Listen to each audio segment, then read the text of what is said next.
After a period of uncertainty and political turmoil, Rivers State is finally witnessing the return of democracy. The conclusion of the local government elections has ushered a new era of democratic governance, bringing hope and renewed optimism to the people of Rivers State. Nigeria Today will be looking at what this development means for the state and its people, exploring the challenges that led to the crisis, the efforts that brought about the resolution, and what the future holds for Rivers under its new democratic leadership. Join us as we examine the return of democracy in Rivers State and what it signifies for the state's growth, development, and its potential impact on the state's future.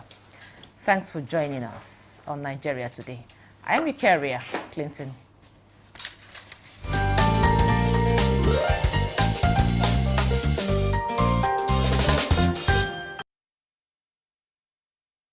In the studio for this conversation is Dr. Aminu Hayatu. He's a public affairs analyst. It's a pleasure to have you on Nigeria Today. Thank you for having me, Kira. Joining us via Zoom is Professor Sharif Ghali. He's the Director, International Center and Head of the Center for Contemporary China-Africa Research, University of Abuja. It's a pleasure to have you on Nigeria Today, Prof.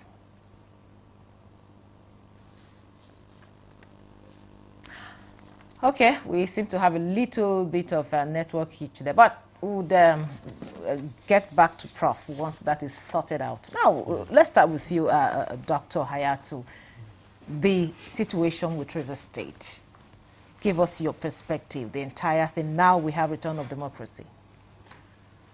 I think we can say so far so hopeful. Looking at the antecedents and the eventualities that have led to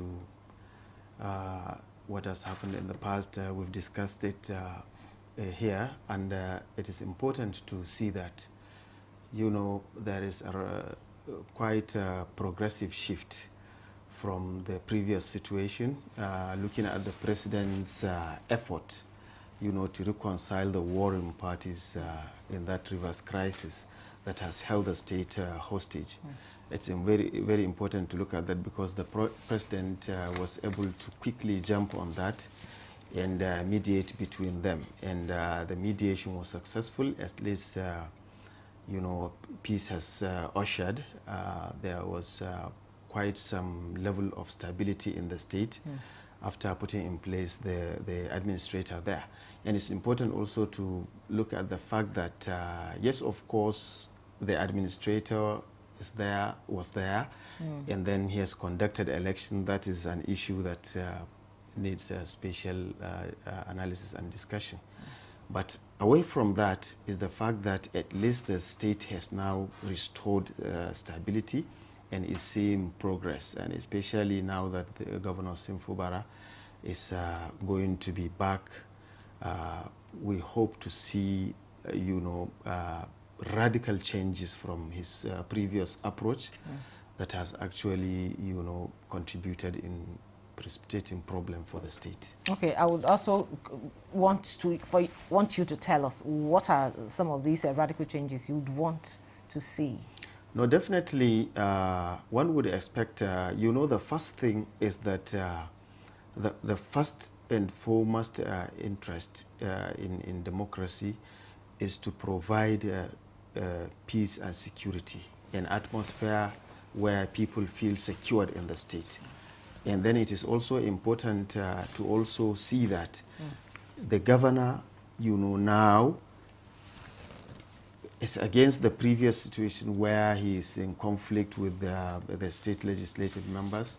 We will see, we'll expect to see a situation whereby he must have, you know, be working underground to reconcile with them ahead of his return.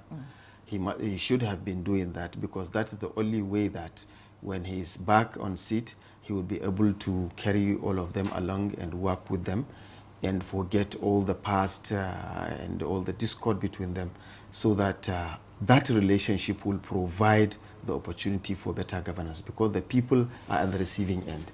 So the governor is the focal point of all this. He is the one that will determine whether peace, you know, will continue in the state or that he will still go against. I think it has touched him so much that we have seen him calm down because of this suspension, and I believe that his return will be a different thing. And it is also important because governance is not just about the governor. The governor is an actor, but he is acting on behalf of state institutions. The executive arm is there. The judicial arm is under his state, yes, they operate, and then the legislative arm also work in relationship with him. And then there are other institutions like local government and other commissions, within the state. All of these are supposed to be galvanized by him because he is the chief security officer of the state. His approaches, his decisions, his style of leadership, and more so, his own perception about the way that the state will be governed is very important.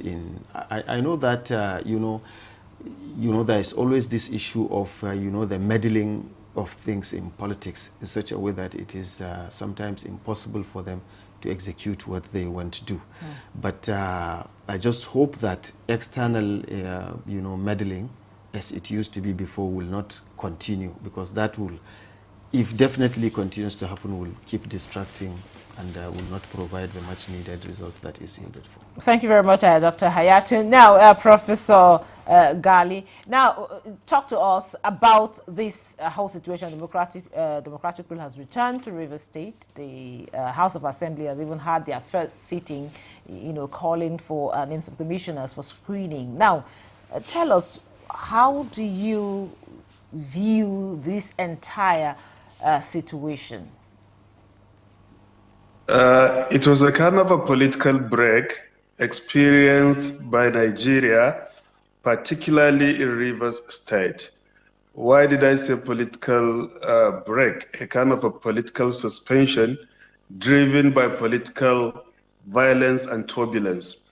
But it was a great lesson for Nigeria, because whenever there is a political journey, such journey cannot be smoothened and it cannot be perfected without such hitches and glitches.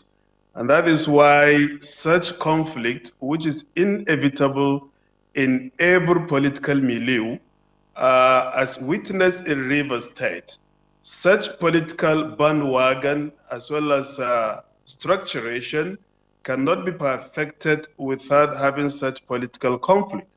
But the issue is that whenever the executive and legislature are involved in a conflicting journey, then that political environment will become ungovernable, as experienced in Rivers State. And now this particular mediation is resulting into a consociational democracy in which the two parties have agreed to work together, represent the people with one voice. The lesson learned in this particular whole political turbulence is that subsequent governors and their political godfathers will come to understand that that particular cooperation, political cooperation, as well as synergy between the political fathers of a state will rather produce a perfected political environment that is actually grounded on peaceful coexistence between the political head as well as the governed. But in the absence of such political cooperation, the end result will be disagreement, and that will automatically, by extension, affect the leadership process, the political environment, and by extension, the governed.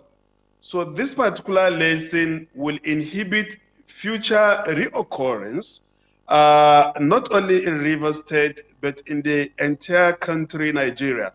And believe me, I actually raise my cap for Mr. President, President Bola Ahmed Tinubu, because he had made a kind of a difficult decision in terms of Rivers.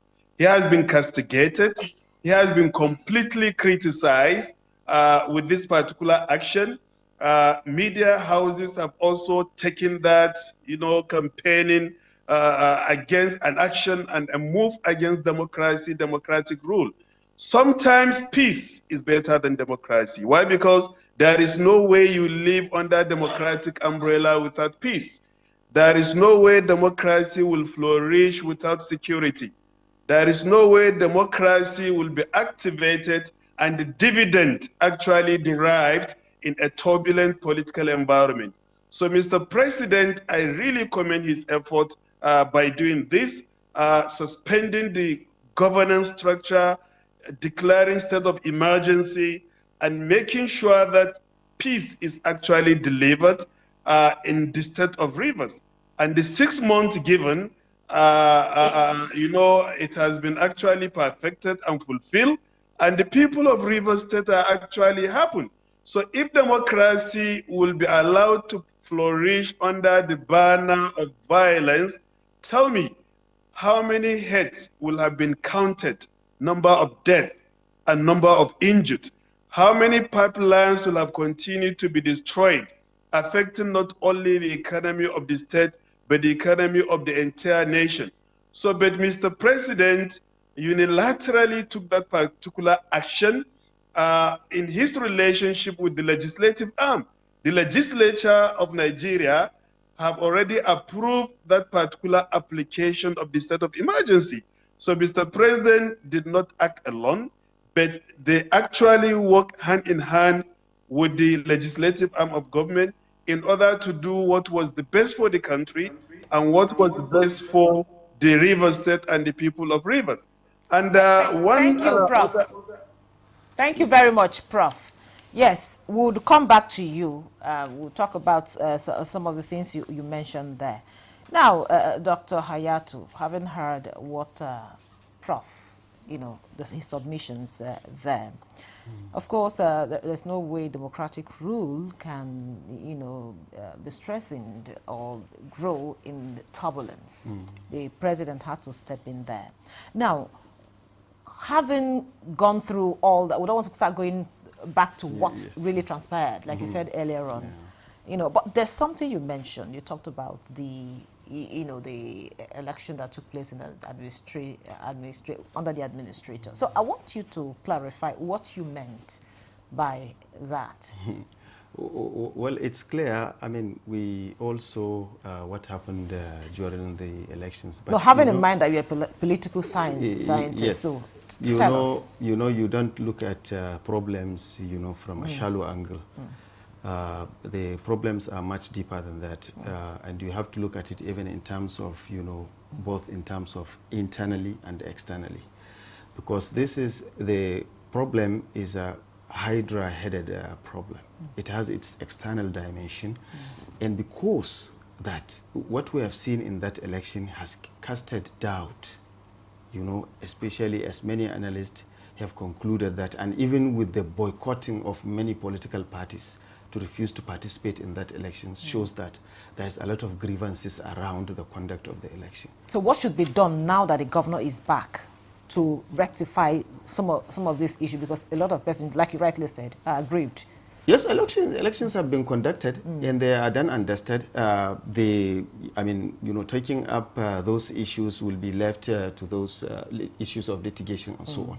But it's important to look at it in the sense that the political party at the center is the ruling party, and Fubara is not a member of the ruling party, and someone who has governed the state, who he immediately took over from, is now with the ruling party but not a member of the ruling party.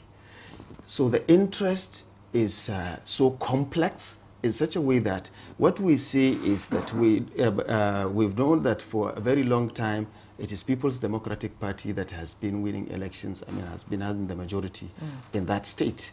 But what we are now seeing is a different experience, is a change, which means the interest of the center is now influencing activities internally in Rivers State, and which must be taken seriously, because anybody who is in place, whether an administrator or a governor that has been suspended and returned, would be expected to play the card of the ruling party.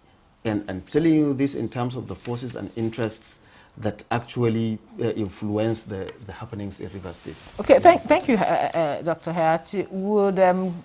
at this point, we'll take a short break now, and the conversation will continue after the break. Okay, I'm being asked to continue. Now, Professor Gali, of course, all parties have resumed right now. Like I said earlier, the Rivers State House of Assembly had their first sitting, you know, after the resumption. Now, from your own perspective, you earlier said that no democracy can thrive in the face of crisis. Now, what is expected of the two parties, talking about the governor and the State House of Assembly, to ensure we have growth and development in Rivers State and we don't go back to that crisis that, you know, brought us to where we are now? Neither the governor or the Speaker of the House of Assembly or even his, co-legislative members will ever have that particular interest to have a kind of a flinch, go back to that particular era or time of crisis. So now there has to be what I can categorically call political cooperation, political consensus. Why? Because you could remember what degenerated into this particular exacerbated political conflict. The governor had about 4 members of the State House of Assembly behind him, while the Speaker had about 27. And they refused to actually allow for any budgetary appropriation or even the approval of any fund for the state to be governed. So by this, nobody will ever, agree to have such a political suspension in Rivers State.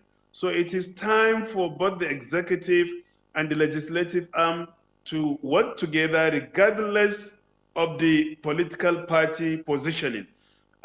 Being in an opposition party and being in a ruling party, the two sides must work together because this belongs to the executive arm and the most parliamentarians belong to the ruling party.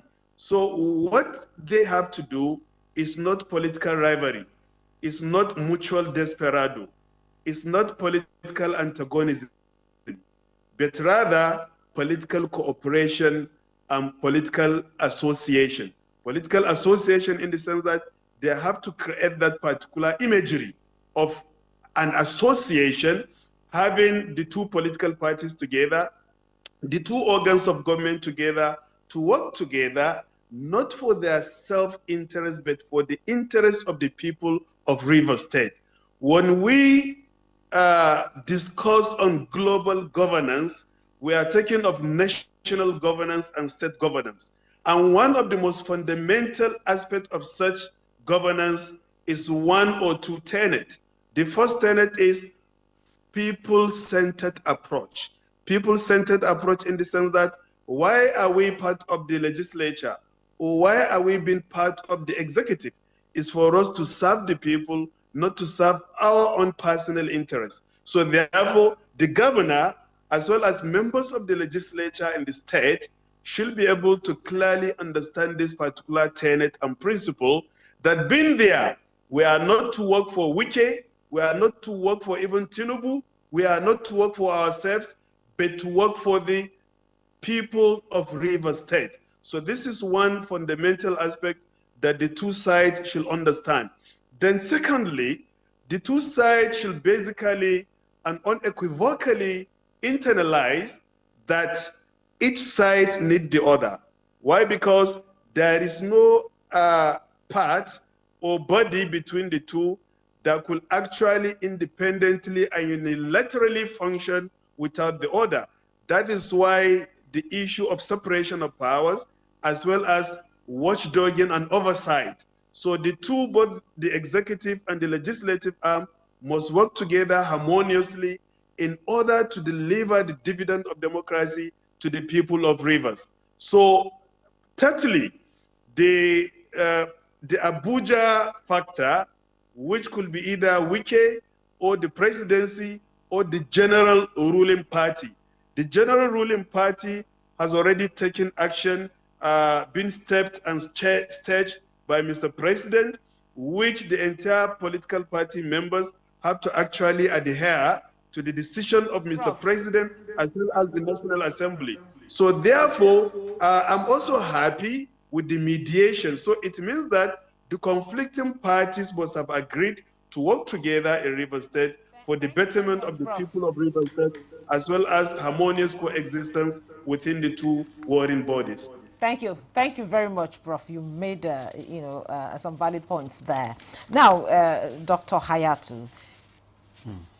Of course, Prof has said quite a lot. I wouldn't want us to go into quite a lot of things I mentioned, but beyond Rivers State, because as much as we don't want this crisis to repeat in Rivers State and of course in other states, beyond Rivers State, what mechanism should be in place nationally to ensure we don't have these kinds of constitutional crises in the future? No, I think it is very simple. We have a governing document in place, a constitution that has contained all the rules and regulations for the proper conduct of things. Even the president was able to suspend the governor there because there is a provision in the constitution for that. And so is for all other, arising matters that could come up in the state of governance in a nation. But the Rivers case is very important because it's like a litmus test. It will be used to measure whether, citizens will be convinced, are convinced that, those in the position of power are governing in accordance with the provision of the Constitution. Otherwise, this problem may spill over in other states, and then people will begin to cite examples that this is what happened. You remember when the president suspended the governor, citations were made when President Obasanjo did to Plateau and so on. So this is important, setting, the pace for, broader constitutional practice within the democratic project is very important. And we do not have to, in any case, we have to detach, the interest, whether there is a ruling party, or an opposition, it doesn't matter. The permanent interest is what, the governance structure and framework provides, and which we must be inclined to. In Rivers State now, this issue is still dicey because we didn't see what is going to happen after the governor has come back to power. It depends. If the governor is going to actually, if there is any external influence that has made him to resist, if he is going to give up on that, it will be seen. Otherwise, it means that, some parties that are outside the state must be made to understand that the business is not going to be as usual. And we have to do that in any case. And of course, we don't pray such thing, of course, in other states. Thank you so much, Dr. Aminu Hayatu, Public Affairs Analyst. Thank you so much for coming on the program and sharing your insight with us. Yeah. And also via Zoom, we're joined by Professor Sharif Ghali, Director, International Center and Head of the Center for Contemporary China-Africa Research, University of Abuja. Thank you so much for coming on the program. Thank you for having me. And thank you for tuning in to watch the program today. Don't forget, Nigeria Today is every weekday at 7:30 p.m. on NTA News 24. You can also check out this episode and others on www.youtube.com/NTA News 24. I'm your carrier, Clinton. Goodbye.